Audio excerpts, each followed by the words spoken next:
അറബിക്കടലിന് തീരത്തായി സ്ഥിതി ചെയ്യുന്ന ഒരു കമാനമാണ് ഗേറ്റ് ഓഫ് ഇന്ത്യ. കോൺക്രീറ്റ് കൊണ്ട് നിർമ്മിക്കപ്പെട്ട ഈ കമാനത്തിൻ്റെ ഉയരം ഏകദേശം 26 മീറ്ററാണ് കേട്ടോ. ബ്രിട്ടനിലെ ജോർജ് അഞ്ചാമൻ രാജാവും അതേപോലെ മേരി രാജ്ഞിയും 1911 നടത്തിയ ഇന്ത്യ സന്ദർശനത്തിൻ്റെ ഓർമ്മയ്ക്കായിട്ടാണ് ഈ ഒരു കമാനം പണി കഴിപ്പിക്കപ്പെട്ടത്. 1911 ഇതിന് തറക്കല്ലിടുന്നെങ്കിലും പൂർത്തീകരിക്കുന്നത് 1924 അപ്പോൾ ഡിസംബർ 4 അതേ വർഷത്തിൽ ഉദ്ഘാടനം നടക്കുന്നത്. ഹിന്ദു മുസ്ലിം കെട്ടിട നിർമ്മാണ ശൈലികളെല്ലാം ഏകോപിപ്പിച്ചുകൊണ്ടായിരുന്നു ഇതിൻ്റെ ഒരു രൂപകൽപ്പന. ഇന്തോ സൈനിക് ശൈലി അതേപോലെ നിർമ്മാണ ചുമതല ഗാമൺ ഇന്ത്യ എന്ന കമ്പനിക്കായിരുന്നു. 21 ലക്ഷം രൂപയായിരുന്നു ഈ ഒരു കമാനത്തിന് വേണ്ടി അന്ന് ചെലവിട്ടത്. അന്ന് അത് വളരെ വലിയൊരു സംഖ്യയായിട്ടായിരുന്നു കണക്കാക്കിയിരുന്നതെങ്കിൽ കൂടി വളരെ വലിയ ഒരു ഇമ്പാക്റ്റാണ് കൊളാബയിൽ ഗേറ്റ് ഓഫ് ഇന്ത്യ എന്ന ഈ ഒരു കമാനം പിന്നീടുണ്ടാക്കുന്നത്. കടലിൽ നിന്നുള്ള ഒരു പ്രവേശന മാർഗമായിട്ടായിരുന്നു ഈ കമാനത്തെ അന്ന് ഉദ്ദേശിച്ചിരുന്നെങ്കിലും ഇവിടേക്കൊരു പ്രവേശന കവാടം നിർമ്മിക്കുവാൻ അന്ന് കഴിഞ്ഞിരുന്നില്ല എന്നുള്ളതാണ് സത്യം. എന്തായാലും മുംബൈയിലെ താജ്മഹൽ എന്നറിയപ്പെടുന്ന ഗേറ്റ് ഓഫ് ഇന്ത്യ ഇന്നും നഗരത്തിൽ വിനോദസഞ്ചാരികളെ ഏറ്റവും കൂടുതൽ ആകർഷിക്കുന്ന കേന്ദ്രങ്ങളിൽ ഒന്ന് തന്നെയാണ്.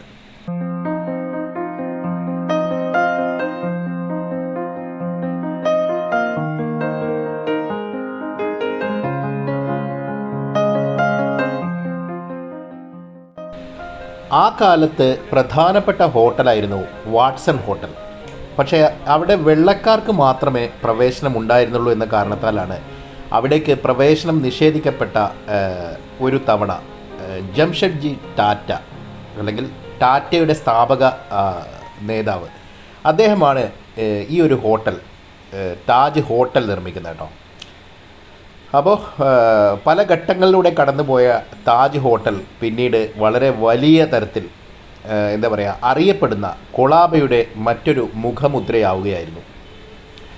വളരെ എക്സ്പെൻസീവായിട്ടുള്ള വളരെ വലിയ ബിസിനസ്സുകാർക്ക് മാത്രം പ്രാപ്യമായ ഒരു ഹോട്ടൽ സമുച്ചയം പ്ലസ് ഷോപ്പിംഗ് ആർക്കേഡ് പ്ലസ് എന്തെല്ലാമാണോ അതെല്ലാമാണ് ഇത്തരത്തിൽ സമൂഹത്തിൽ ഉന്നത ശ്രേണിയിലുള്ളവരുടെ ഒരു വിശ്രമ കേന്ദ്രം. അതിനപ്പുറം ഒരു വളരെ വലിയ ഒരു കേന്ദ്രമായി മാറുകയാണ് ഈ ഒരു താജ് ഹോട്ടലിൻ്റെ വരവോടുകൂടി കൊളാബ.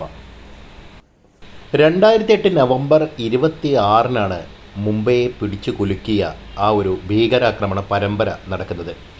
വിദേശ ഭീകരർ താജ് ഹോട്ടലിനെ ആക്രമിക്കുകയായിരുന്നു. അനവധി വിദേശികളടക്കം ഏകദേശം 167 പേര് അന്ന് അവിടെ കൊല്ലപ്പെട്ടു. 3 ദിവസത്തെ ഏറ്റുമുട്ടലുകൾക്ക് ശേഷം ഹോട്ടലിൽ തമ്പടിച്ച തോക്കുധാരികളായ ഭീകരരെ ഇന്ത്യൻ കമാൻഡോകളാണ് വധിക്കുന്നത്. ചുരുങ്ങിയത് 31 പേർ താജിൽ അതിനകത്ത് തന്നെ കൊല്ലപ്പെടുകയുണ്ടായി. ആക്രമണ സമയത്ത് ഏകദേശം 450 പേര് താജ് ഹോട്ടലിൽ ഉണ്ടായിരുന്നു ആ സമയത്ത് തന്നെ. എന്തായാലും പിന്നീട് വളരെ ചെറിയ തോതിലാണെങ്കിൽ പോലും നാശനഷ്ടങ്ങൾ സംഭവിച്ച താജ്മഹൽ പാലസിൽ അതിൻ്റെ ആ ഒരു പൈതൃക നിർമ്മാണം പിന്നീട് പൂർത്തീകരിക്കുന്നത് വീണ്ടും മാസങ്ങൾ എടുത്തുകൊണ്ടാണ്. ഇന്ത്യക്ക് ഐക്യദാർഢ്യം പ്രഖ്യാപിച്ചുകൊണ്ട് November 6 2010 US president Barack Obama ഈ ഒരു ഭീകരാക്രമണത്തിന് ശേഷം താജ്മഹൽ പാലസിൽ താമസിക്കുന്ന ആദ്യത്തെ വിദേശ രാജ്യത്തലവനാവുകയായിരുന്നു. ഹോട്ടലിൻ്റെ ടെറസിൽ നടന്ന പ്രസംഗത്തിൽ ഒബാമ ഇങ്ങനെയാണ് പറഞ്ഞത്: ഇന്ത്യൻ ജനതയുടെ കരുത്തിൻ്റെ പ്രതീകമാണ് ഈ ഒരു താജ് ഹോട്ടൽ. എത്രത്തോളം പ്രാധാന്യം അർഹിക്കുന്നു താജ്മഹൽ പാലസ് എന്ന ഈ ഒരു ബഹുനില കെട്ടിടമെന്ന് ഇവിടെ ഈ ഒരു പ്രത്യേകതകൾ ഇതെല്ലാം ഉദ്ഘോഷിക്കുന്നത് വളരെ വലിയ പാരമ്പര്യത്തിൻ്റെ അല്ലെങ്കിൽ ഇന്ത്യയുടെ പൈതൃകത്തിൻ്റെ തന്നെ നിമിഷങ്ങളാണ്.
എന്തായാലും നട്ടുച്ച സമയത്താണ്, ഏകദേശം 2 മണിക്കൊക്കെയാണ് ഞങ്ങളുടെ ഈ ഒരു ചുറ്റിക്കറങ്ങും കേട്ടോ. അപ്പോൾ കൂടുതൽ സമയം അവിടെ നിൽക്കാനേ കഴിയുമായിരുന്നില്ല, നല്ല അസല് വെയിലുമായിരുന്നു.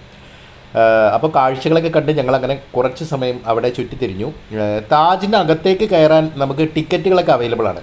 പക്ഷേ ഉച്ച സമയം ആയതുകൊണ്ടും വേറെ 1-2 ഭാഗങ്ങളിലേക്ക് നമുക്ക് നീങ്ങേണ്ടത് ഉള്ളത് കൊണ്ടും നമ്മൾ പിന്നെ അവിടെ അധിക സമയം നിൽക്കാൻ താല്പര്യപ്പെട്ടില്ല. പുറത്തോട്ടിറങ്ങിയപ്പോൾ ശിവജിയുടെ ഒരു പ്രതിമ നിങ്ങൾ നേരത്തെ കണ്ട പോലെ നമ്മൾ കണ്ടു. അവിടെ നിന്ന് ടാക്സികൾ, ഷെയർ ടാക്സികൾ ഇഷ്ടംപോലെ വിളിച്ചു പോകുന്നുണ്ട് കേട്ടോ. ഓരോ ഭാഗത്തേക്കും 20-30 ഒക്കെ കൊടുത്തു കഴിഞ്ഞാൽ നമുക്ക് വളരെ എളുപ്പത്തിൽ പോകാനായിട്ട് പറ്റും. ടാക്സി നമ്മൾ സിംഗിളായിട്ട് വിളിക്കാൻ നിന്നാൽ ചിലപ്പോൾ പണിയും കിട്ടും. അവർ 200-300ഒക്കെയാണ് ചോദിക്കുക. അപ്പോൾ അതും ശ്രദ്ധിക്കുക. പിന്നെന്താ, ജീവിതത്തിൽ ഒരിക്കലെങ്കിലും കാണേണ്ട മുംബൈയുടെ ഭൂപ്രദേശങ്ങൾ അല്ലെങ്കിൽ പ്രത്യേകതകൾ നിറഞ്ഞ ഭൂവിഭാഗങ്ങൾ തന്നെയാണ്, അല്ലെങ്കിൽ വളരെയേറെ ചരിത്ര പ്രാധാന്യമുള്ള സ്ഥലങ്ങൾ തന്നെയാണ് താജ്മഹൽ പാലസ് എന്ന ഈ ഒരു താജ് ടവർ അടക്കമുള്ള ഈ ഒരു ഏരിയയും, പ്ലസ് ഈ ഒരു എന്താ പറയുക, നമ്മുടെ ഗേറ്റ് ഓഫ് ഇന്ത്യയും. അപ്പോൾ അവിടെ നിന്ന് ഞങ്ങൾ ഇനി അവിടുത്തെ ഒരു മാർക്കറ്റും മറ്റുമൊക്കെ ഞങ്ങൾ വെറുതെ ഒന്ന് എക്സ്പ്ലോർ ചെയ്തു. അതിനിടയിലൂടെയൊക്കെ നടന്നു. കൗതുകമുള്ള ഒരുപാട് കാഴ്ചകൾ അല്ലെങ്കിൽ ഒരുപാട് സംഗതികളൊക്കെ നമുക്ക് ഇവിടെ ഇങ്ങനെ കാണാനായിട്ട് പറ്റും. പക്ഷേ ഇതൊക്കെ പർച്ചേസ് ചെയ്യാന്ന് പറഞ്ഞാൽ നമുക്ക് കൗതുകങ്ങളുള്ള കാര്യമാണെങ്കിൽ പോലും ഇവിടെ നിന്ന് നമുക്ക് ബാഗേജുകളായിട്ട് കൊണ്ടുപോകുക എന്നുള്ളത് വളരെയേറെ പ്രശ്നമാണ്. പിന്നെ വൃത്തിയുടെ കാര്യത്തിൽ ചില ഭാഗങ്ങളിലൊക്കെ നമുക്ക് ചിലപ്പോൾ നോർത്ത് ഇന്ത്യൻസിനോട് ഒരു എന്താ പറയുക, ചെറിയ വിരോധം തോന്നാത്ത സാഹചര്യങ്ങൾ വിരളമാണ്. കാര്യം അവർ ഇതിൽ പല ആളുകളും പുറത്തുനിന്നുള്ള ആളുകളായിരിക്കാം ഒരുപക്ഷെ എന്താ പറയുക, പാൻപരാഗ് ഇതേപോലെ കഴിച്ചിട്ട് അതിങ്ങനെ തുപ്പി വെച്ചിട്ടുണ്ടാവും. അപ്പോൾ അത് വളരെയേറെ അരോചകമായിട്ടാണ് നമുക്ക് ഈ കേരളൈറ്റ്സിന് തോന്നുക. എന്തായാലും ഇവിടെയും പാൻപരാഗ് കഴിക്കുന്ന ഇഷ്ടംപോലെ ആളുകളുണ്ട്. എന്തായാലും ബംഗാളികൾ നമ്മുടെ നാട്ടിലും അടിച്ച് പൊളിക്കുന്നുണ്ടല്ലോ പാൻപരാഗ് അടക്കമുള്ള സംഗതികളൊക്കെ ആയിട്ടല്ലേ. എന്തായാലും ഷെയർ ടാക്സികളാണ് ഇപ്പോൾ നിങ്ങൾ കാണുന്നത്. അപ്പോൾ ഇവിടെ വരിയായിട്ട് ടാക്സികൾ കിടക്കുന്നുണ്ട്. ഇവിടെ യാതൊരു തരത്തിലുള്ള ചെക്കിങ്ങുകളോ കാര്യങ്ങളൊന്നുമില്ല. ടൂറിസ്റ്റുകളെ കൊണ്ട് അങ്ങോട്ടും ഇങ്ങോട്ടും നിരന്തരം ഓടിക്കൊണ്ടിരിക്കുന്ന ഒരുപാട് ആളുകളെ നമുക്കിവിടെ കാണാനായിട്ട് പറ്റും കേട്ടോ.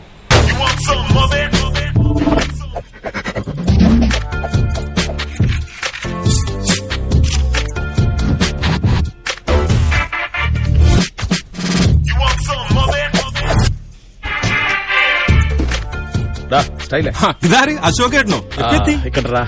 ഇങ്ങോട്ട് വന്നേ. പിടിച്ചേ. എന്താ അശോകേട്ടാ? നിന്നെ ജാക്കി അന്വേഷിക്കും. കട്ടിങ്ങാണാ? അശോകേട്ടാ പറ, ഞാനിപ്പോ എത്തിക്കാം.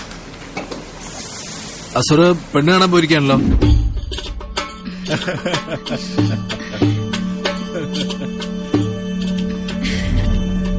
അപ്പോ അടുത്ത മാസം അവസാനത്തേക്ക് ഫിക്സ് ചെയ്യാല്ലേ? ഇൻഷാ അല്ലാ, അങ്ങനെ ആയിക്കോട്ടെ.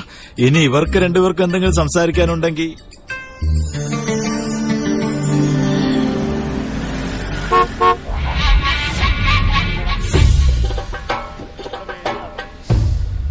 സംസാരിക്കണ്ട, എനിക്ക് ഓക്കെയാണ്. ഞാനിപ്പോ വരാം.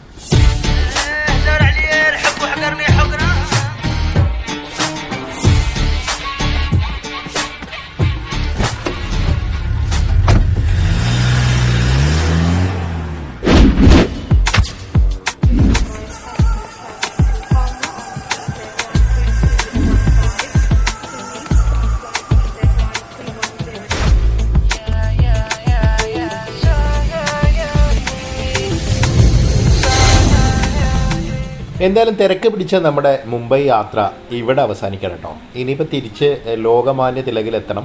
അപ്പോൾ നമ്മൾ ലോകമാന്യ തിലകാണ് ഇപ്പോൾ നിങ്ങൾ കാണുന്നത് കേട്ടോ. ലോകമാന്യ തിലകിലെത്തി ഇവിടെ നിന്നാണ് നമുക്ക് തിരിച്ച് കേരളത്തിലേക്കുള്ള ട്രെയിൻ നമ്മൾ ബുക്ക് ചെയ്തിരിക്കുന്നത്.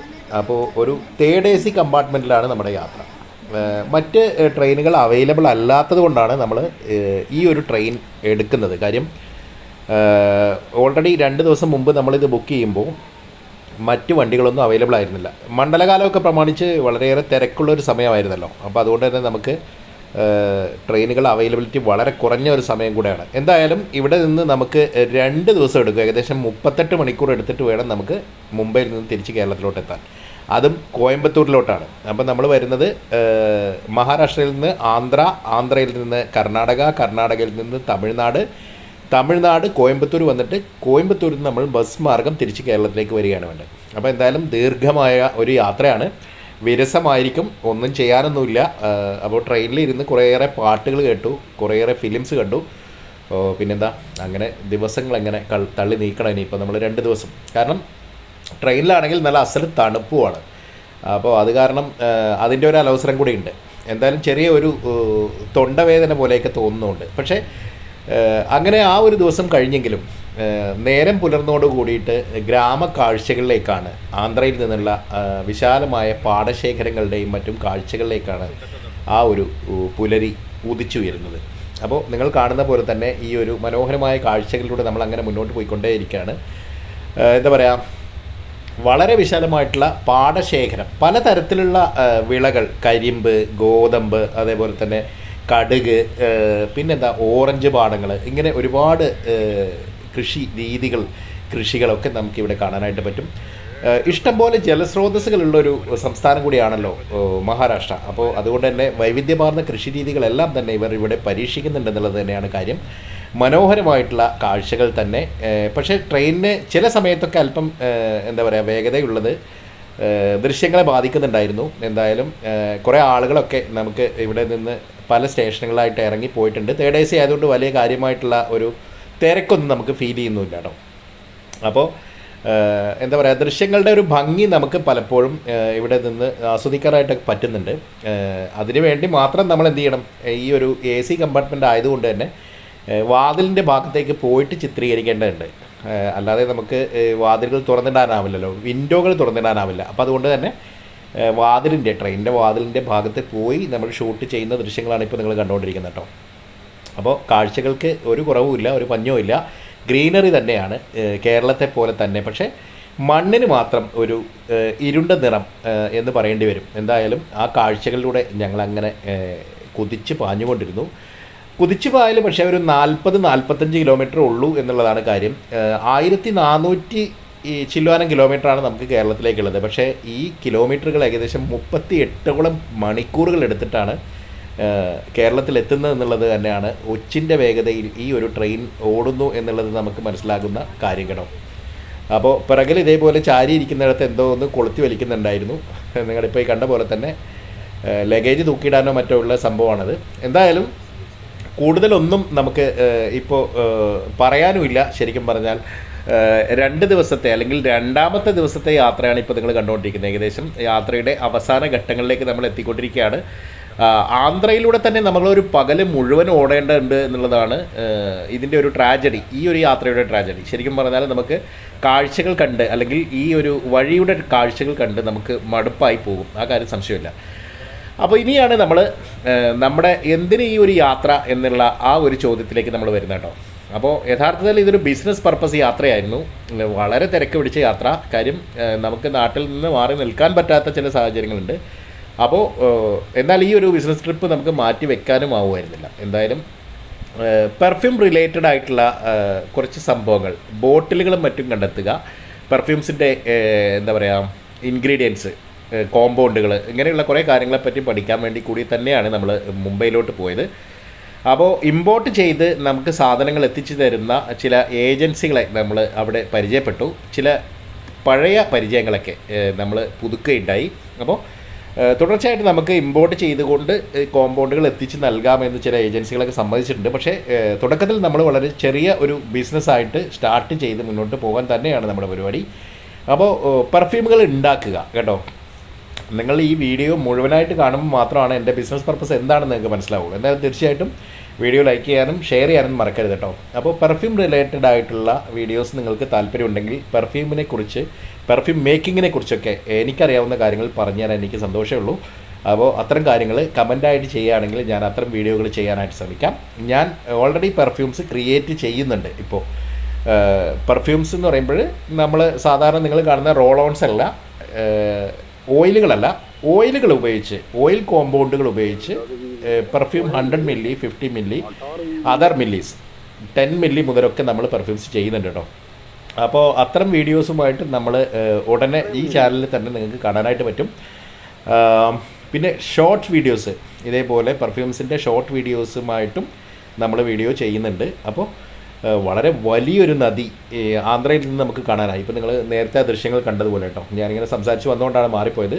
അപ്പോൾ വളരെ വലിയ നദിയാണ്. വളരെ വലിയൊരു പാലം കടന്ന് കിലോമീറ്ററുകൾ പോലെ എനിക്ക് തോന്നിച്ചു. നമ്മുടെ ഭാരതപ്പുഴയിൽ നിന്നൊന്നുമല്ല തോന്നുന്നു. വളരെ വലിയ ജലസ്രോതസ്സുകൾ, ഞാൻ നേരത്തെ പറഞ്ഞ പോലെ തന്നെ ജലസ്രോതസ്സുകളുടെ കാര്യത്തിൽ മഹാരാഷ്ട്ര വളരെയേറെ അനുഗ്രഹിക്കപ്പെട്ട ഒരു ഭൂമേഖലയാണെന്ന് പറയാതെ വയ്യ. എന്തായാലും വൈകുന്നേരമായി കേട്ടോ. ഇനിയിപ്പോൾ ദൃശ്യങ്ങളൊക്കെ നമുക്ക് മടക്കി വെച്ച് വീണ്ടും നമ്മുടെ ലാവണത്തിലേക്ക് അല്ലെങ്കിൽ ഇരിപ്പിടത്തിലേക്ക് പോകേണ്ടി വരും. എന്തായാലും നല്ല ക്ഷീണമൊക്കെ ആയിട്ടുണ്ട്. 1.5 ദിവസം കഴിഞ്ഞിരിക്കുന്നു. ഇനിയിപ്പോൾ തൊട്ടടുത്ത പ്രഭാതത്തിലെ ദൃശ്യങ്ങളാണ് ഇപ്പോൾ നിങ്ങൾ കാണുന്നത്. എന്തായാലും നേരം പരപരാന്ന് വെളുത്ത് വരുന്ന ദൃശ്യങ്ങളാണ് നിങ്ങൾ കാണുന്നത്. ഇപ്പോൾ നമ്മൾ ഏകദേശം കോയമ്പത്തൂരിൻ്റെ സമീപ പ്രദേശങ്ങളിലേക്ക് എത്തിക്കൊണ്ടിരിക്കുകയാണ്. അപ്പോൾ ഈ വണ്ടിയാണോ ഇപ്പം ഞങ്ങൾ വന്നുകൊണ്ടിരിക്കുന്ന വണ്ടിയാണോ നേരത്തെ എത്തുക എന്നുള്ള കൺഫ്യൂഷൻ കാരണം ഞങ്ങൾ ഈറോഡ് വന്നപ്പോൾ ജസ്റ്റ് വണ്ടി ഒന്ന് മാറി കയറി കേട്ടോ. അപ്പോൾ ഈറോഡ് എത്തുന്നതേ ഉള്ളൂ. ആ ഒരു വിഷയം ഞാൻ മുൻകൂട്ടി പറഞ്ഞത് മാത്രം. ഇതിപ്പോൾ ബാംഗ്ലൂരാണ്. ബാംഗ്ലൂരിൽ നമ്മൾ വണ്ടി കുറേ സമയം ഏകദേശം 1 മണിക്കൂറോളം അവിടെ വെയിറ്റിംഗ് ഉണ്ട്. പിന്നെ ഈ വണ്ടി പല സ്റ്റേഷനുകളും പിടിച്ചിട്ട് അങ്ങനെ വളരെ സ്ലോ ആയിട്ടാണ് ഇങ്ങനെ കോയമ്പത്തൂരിലോട്ടുള്ള യാത്ര തുടരുന്നത്. എന്തായാലും ബാംഗ്ലൂർ വന്നപ്പോൾ നമ്മൾ പുറത്തോട്ടൊക്കെ ഒന്ന് ഇറങ്ങി ജസ്റ്റ് ഭക്ഷണം വല്ലതും കിട്ടുമെന്ന് നോക്കി. ഏകദേശം 9-9:30 മണിയായപ്പോഴാണ് നമ്മൾ വീണ്ടും ഭക്ഷണം കഴിക്കുന്നത് കേട്ടോ. അപ്പോൾ അതിന് മുമ്പ് അല്പം ഡിന്നറിന് വേണ്ടി അല്പം സാധനം ഈ ഒരു ട്രെയിനിൽ നിന്ന് നമുക്ക് അല്പം ഭക്ഷണം കിട്ടിയിരുന്നു. പക്ഷേ അതത്ര പോരായിരുന്നു. അപ്പോൾ വീണ്ടും നമ്മളൊരു 9:30 മണിയായപ്പോൾ വീണ്ടും അല്പം കൂടെ ഭക്ഷണം സംഘടിപ്പിച്ചു, കഴിച്ചു. ഈറോഡെത്തി. ഈറോഡിൽ നിന്ന് ഞങ്ങൾ മറ്റൊരു വണ്ടിയിലേക്ക് മാറി കയറി കേട്ടോ. പക്ഷേ അബദ്ധത്തിൽ ഞങ്ങൾ കയറിയത് ഫസ്റ്റ് ക്ലാസ് കമ്പാർട്ട്മെൻറ്റിലായിരുന്നു. അപ്പോൾ അവിടെ നിന്ന് ഫസ്റ്റ് ക്ലാസ് കമ്പാർട്ട്മെൻറ്റിൽ നിന്ന് കാണാമെന്ന് കരുതി അങ്ങോട്ടും ഇങ്ങോട്ടും ഒന്ന് നടന്നു. പക്ഷേ അത് ലീഗലല്ല, അറിയാതെ പറ്റിപ്പോയതാണ്. എന്തായാലും അവിടെ നിന്ന് ഞങ്ങൾ പുറത്തോട്ടിറങ്ങി ഈ ഒരു ഏറ്റവും പുറകിലുള്ള ട്രെയിൻ മാറി കയറിയിരുന്നു കേട്ടോ. അപ്പം ഞങ്ങൾക്ക് അറിയില്ല നമ്മളിപ്പോൾ പോകുന്ന അല്ലെങ്കിൽ ഞങ്ങൾ മുംബൈയിൽ നിന്ന് വന്ന ആ ഒരു ട്രെയിനാണോ നേരത്തെ കോയമ്പത്തൂരിൽ എത്തുന്നതെന്ന് അറിയില്ലായിരുന്നു. സത്യത്തിൽ അത് തന്നെയാണ്, ആ ട്രെയിൻ തന്നെയാണ് കോയമ്പത്തൂരിൽ ആദ്യം എത്തുന്നത്. പക്ഷെ ഞങ്ങൾ ധൃതി പിടിച്ചത് കൊണ്ട് ഞങ്ങൾക്ക് പാലക്കാട്ടേക്ക് പെട്ടെന്ന് പോകേണ്ടതുള്ളത് കൊണ്ട് കോയമ്പത്തൂരിൽ നിന്ന് കണക്റ്റഡ് വണ്ടികൾ കിട്ടേണ്ടതുള്ളത് കൊണ്ട് പെട്ടെന്ന് ഞങ്ങൾ ഈറോഡ് ഇറങ്ങിയിട്ട് മറ്റൊരു വണ്ടിയിലാണ് കോയമ്പത്തൂരോട്ടുള്ള യാത്ര തുടരുന്നത്. അപ്പോൾ അവിടെ നിന്ന് ടിക്കറ്റ് എടുത്തു, പെട്ടെന്ന് തന്നെ വണ്ടിയിൽ കയറി. ഇപ്പം നിങ്ങൾ കണ്ട ആ ഫസ്റ്റ് ക്ലാസ് കമ്പാർട്ട്മെൻറ്റിലൊക്കെ കയറി ഇറങ്ങി അവിടെ നിന്ന് നേരെ ജസ്റ്റ് ഒരു ലോക്കൽ ജനറൽ കമ്പാർട്ട്മെൻറ്റ് കയറിയിട്ടാണ് നമ്മൾ കോയമ്പത്തൂരിലോട്ടുള്ള ആ ഒരു യാത്ര പൂർത്തിയാക്കുന്നത് കേട്ടോ. അങ്ങനെ ഇപ്പം നിങ്ങൾ കാണുന്ന തമിഴ്നാടിൻ്റെ വിവിധങ്ങളായിട്ടുള്ള എന്താ പറയുക ഗ്രാമപ്രദേശങ്ങളിലൂടെ നമ്മളിങ്ങനെ കടന്നു പോവുകയാണ്. ഇനി ഇതൊക്കെ കഴിഞ്ഞ് നമുക്ക് വനാതിർത്തിയാണ് കേട്ടോ. ഈ വാളയാർ വനാതിർത്തിയാണ് ഇപ്പോൾ ഇനി നിങ്ങൾ കാണാൻ പോകുന്നത്. ഇതൊക്കെ വാളയാർ വനമേഖലയുടെ ഭാഗമാണ്. സ്ഥിരമായിട്ട് റെയിൽവേ ട്രാക്കുകളിൽ ആനകൾ ഇതേപോലെ ട്രെയിൻ തട്ടി മരണപ്പെടുന്ന ചില ദിവസങ്ങളെങ്കിലും നമുക്ക് ഇതേപോലെ മുൻ യാത്രകളിലൊക്കെ കാണാൻ പറ്റിയിട്ടുണ്ട്. പിന്നെ വളരെ കെയർലെസ് ആയിട്ട് ആളുകൾ ഇതേപോലെയൊക്കെ ഇരുന്ന് യാത്ര ചെയ്യും. ഇതും നമ്മൾ ശ്രദ്ധിക്കേണ്ട കാര്യമാണ് കേട്ടോ. നമ്മളെന്തായാലും നമ്മുടെ സേഫ്റ്റി പ്രധാനമായിട്ടും ശ്രദ്ധിക്കുക. എന്തായാലും വാളയാർ വനാതിർത്തിയോട് ചേർന്നുള്ള ആ ഭാഗത്ത് വളരെ വലിയ ട്രഞ്ചുകളും മറ്റുമൊക്കെ കുഴിച്ചിട്ടുണ്ട്. പക്ഷേ എങ്കിലും ആനകൾ കയറി വന്ന് ഈ ട്രാക്കിലോട്ട് കയറി വന്നിട്ടാണ് അപകടങ്ങൾ മിക്കപ്പോഴും ഉണ്ടാകുന്നത്. പിന്നെ വൈദ്യുത വേലിയൊക്കെ ഇവർ കാല് വെച്ച് വളരെ ഭംഗിയായിട്ട് ചവിട്ടി പൊട്ടിക്കുന്ന ചില ദൃശ്യങ്ങൾ നമുക്ക് സോഷ്യൽ മീഡിയയിലൊക്കെ കാണാനായിട്ട് പറ്റും. എന്തായാലും മനോഹരമായിട്ടുള്ള എന്താ പറയുക തെങ്ങിൻ തോപ്പുകളുടെ ചിത്രങ്ങൾ നമുക്ക് കണ്ടു തുടങ്ങി. കേരളം ഒക്കെ എന്തല്ലേ, ഇപ്പോൾ പൊള്ളാച്ചി സൈഡും കോയമ്പത്തൂർ സൈഡും ഒക്കെ ഇഷ്ടം പോലെ തെങ്ങുകളാണ്. തമിഴ്നാട്ടിൽ നിന്നാണ് ഏറ്റവും കൂടുതൽ ഇളനീര് കേരളത്തിലോട്ട് കയറ്റുമതി പോലും അവർ ചെയ്യുന്നത്. കയറ്റുമതി എന്ന് പറയാൻ പറ്റില്ല, കൊണ്ടുവരുന്നത് സത്യം പറഞ്ഞാൽ. അപ്പോൾ വില കുറഞ്ഞ ഇളനീരും കരിക്ക് അതേപോലെ തേങ്ങ വെളിച്ചെണ്ണ ഒക്കെ തമിഴ്നാട്ടിൽ നിന്ന് ഇഷ്ടം പോലെ കയറി വരുന്നുണ്ട് കേരളത്തിലോട്ട് എന്നുള്ളതാണ് വാസ്തവം. എന്തായാലും ഞങ്ങൾ പാലക്കാടെത്തി. അവിടെ നിന്ന് ബ്രേക്ക്ഫാസ്റ്റ് അടിച്ചതിന് ശേഷം പാലക്കാട് ഒലവക്കോട് ബസ് സ്റ്റോപ്പിൽ നിന്ന് നേരെ ഒരു KSRTC ബസ് പിടിച്ച് നമ്മൾ മണ്ണാർക്കാട്ടോട്ടുള്ള ഒരു യാത്ര തുടരുകയാണ് കേട്ടോ. അങ്ങനെ മണ്ണാർക്കാട്ടോട്ടുള്ള യാത്രയിൽ നമ്മൾ ഇപ്പോൾ വന്നിട്ടുള്ളത് നൊട്ടമല എത്തിയിട്ടുണ്ട്. നൊട്ടമലയിൽ നിന്നുള്ള കുറേ വളരെ വലിയൊരു ദൃശ്യം നമുക്ക് മണ്ണാർക്കാടിൻ്റെ കാണാനായിട്ട് പറ്റും. വളരെ വലിയൊരു ഭൂവിഭാഗം നമുക്ക് ഈ ഒരു ഹൈസിൽ നിന്ന് താഴോട്ട് ഇറങ്ങുമ്പോൾ കാണാനായിട്ട് പറ്റും. ഓക്കെ, അങ്ങനെ ഇനിയിപ്പോൾ നമ്മൾ എന്ത് ചെയ്യും, അവിടെ നമ്മളെ വണ്ടി വെയിറ്റ് ചെയ്യുന്നുണ്ട്. ഈ വണ്ടിയിൽ നമ്മളിനി നേരെ വീട്ടിലോട്ട് പോവുകയാണ്. ഓക്കെ, അപ്പോൾ മറ്റൊരു വീഡിയോ ആയിട്ട് നമ്മൾ വീണ്ടും കാണാം. Okay, good bye.